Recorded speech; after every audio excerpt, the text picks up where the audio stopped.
क्या आप भी नोटिस कर रहे हैं कि आपकी हेयर लाइन रिसीड हो रही है या आपके क्राउन पे गंजापन आ रहा है?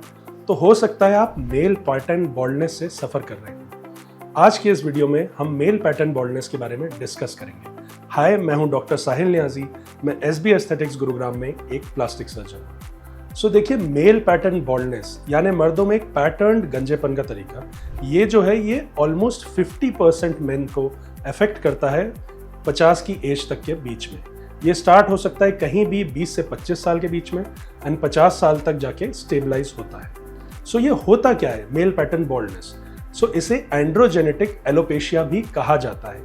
ये जेनेटिक और हार्मोनल ससेप्टेबिलिटी है आपके बालों की, और इसमें जो हेयर लॉस होता है वो एक पैटर्न के फॉर्म में होता है, इसीलिए इसे मेल पैटर्न बॉल्डनेस कहा जाता है। और जितना सीवियर हेयर लॉस होता है उसके ग्रेड्स होते हैं फ्रॉम 1 to 7।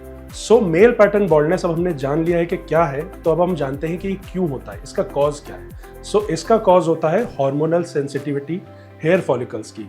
एक हार्मोन होता है DHT यानी डाइहाइड्रोटेस्टोस्टेरोन। ये हेयर फॉलिकल्स को अफेक्ट करता है, उनको श्रिंक करता है, जिसकी वजह से धीरे धीरे आपके बाल थिन होते जाते हैं और शॉर्ट होते जाते हैं एंड फाइनली ग्रो करना बंद कर देते हैं और वहां से रूट लॉस हो जाता है। ये जो बॉल्डनेस का पैटर्न होता है ये शुरू होता है हेयर लाइन से, यानी जो आपके टेम्पल है ये रिसीड करने लगते हैं, हेयर लाइन पीछे जाने लगती है और फिर क्राउन में भी थिनिंग होने लगती है। धीरे धीरे ये सब मिल जाता है, एक्सपैंड होता है और टोटल बॉल्डनेस भी हो सकती है। कुछ लोगों में लोअर ग्रेड में सामने की तरफ कुछ बाल बच सकते हैं, लेकिन इवेंचुअली ऊपर का पूरा एरिया बॉल्ड हो जाता है एंड सिर्फ लास्ट में पीछे के यानी ऑक्सिपिटल हेयर बचते हैं, और वो इसलिए क्योंकि ये DHT सेंसिटिव नहीं होते।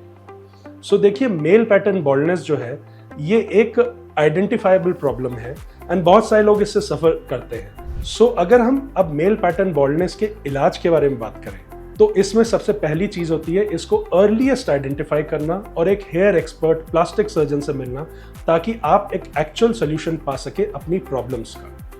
जो पहली स्टेप होती है मैनेजमेंट की, उसमें हमें यह आइडेंटिफाई करना होता है कि आपके अंदर कोई न्यूट्रिशनल डेफिशिएंसीज या कोई और डिजीज जैसे कि डायबिटीज या थायराइड तो नहीं है, एंड उसको ऑप्टिमाइज करना। साथ ही साथ अपनी लाइफस्टाइल को चेंज करना। High stress level, smoking, alcohol, poor nutrition, ये सारी चीजें हेयर लॉस को एक्सेलरेट करती हैं। इसलिए सप्लीमेंटेशन बहुत ही ज्यादा जरूरी होता है। और अगर हम फाइनली अब ट्रीटमेंट पे आते हैं तो इसमें थेरेपी 3 तरह की हो सकती है। नंबर 1 होते हैं टॉपिकल्स यानी लगाने वाले। इसमें मिनॉक्सिडिल नंबर 1 होता है, जो कि हेयर ग्रोथ को प्रमोट करता है, हेयर फॉलिकल्स में ब्लड सप्लाई इंप्रूव करके। उसके बाद आते हैं दूसरे नए मॉलिक्यूल्स लाइक रिडेंसिल एंड एनागेन।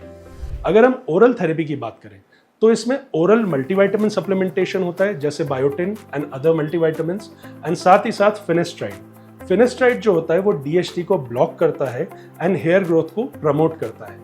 हमने पहले भी एक वीडियो बनाई है जिसमें हमने डिफरेंट फूड आइटम्स के बारे में बात की है, जो कि हेल्प कर सकते हैं हेयर ग्रोथ को प्रमोट करने में। इसके बाद आती है इंजेक्टेबल थेरेपी। इंजेक्टेबल थेरेपी में आपने बहुत कॉमनली सुना होगा PRP थेरेपी के बारे में। इसमें हम आप ही का ब्लड लेके उसे कॉन्सेंट्रेट करके ग्रोथ फैक्टर्स को डायरेक्टली हेयर फॉलिकल्स में इंजेक्ट करते हैं।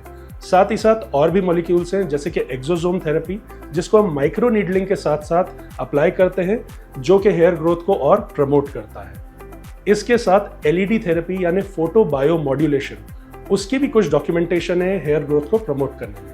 लेकिन फाइनली अगर हेयर लॉस काफ़ी ज़्यादा हो रहा है और आपको उसका परमानेंट सोल्यूशन चाहिए, तो उसका एक ही सोल्यूशन है और वो है हेयर ट्रांसप्लांट। हेयर ट्रांसप्लांट में हम आपके परमानेंट हेयर यानी ऑक्सिपिटल हेयर को लेते हैं और FUE या FUT सर्जिकल टेक्निक्स के थ्रू उन्हें आगे ट्रांसप्लांट करते हैं, ताकि वो आपके लुक को कंप्लीट कर सके और आपके कॉन्फिडेंस को रिस्टोर कर सके। अगर आप मेल पैटर्न बॉल्डनेस से सफ़र कर रहे हैं घबराइए नहीं, आप बिल्कुल भी पावरलेस नहीं हैं। इसका जो ट्रीटमेंट है वो डेफिनेटली हेल्प कर सकता है हेयर लॉस को स्लो करने में एंड कुछ केसेस में इवन रिवर्स करने में। आज ही एक हेयर एक्सपर्ट या प्लास्टिक सर्जन से मिलें एंड अपने प्रॉब्लम का सोल्यूशन पाएं। I hope male pattern baldness के बारे में कुछ कॉमन क्वेश्चंस मैं आंसर कर पाया हूँगा। आपके कुछ भी सवाल हैं तो उसे कमेंट बॉक्स में मेंशन करें और हम उन्हें आंसर करेंगे। इस वीडियो को ज़रूर लाइक करें, शेयर करें एंड हमारे चैनल SB ट्राइकोलॉजी को सब्सक्राइब करें एंड नोटिफिकेशन बेल आइकन को क्लिक करें, ताकि आगे आने वाले कोई भी वीडियोस मिस ना हो। Thank you for watching.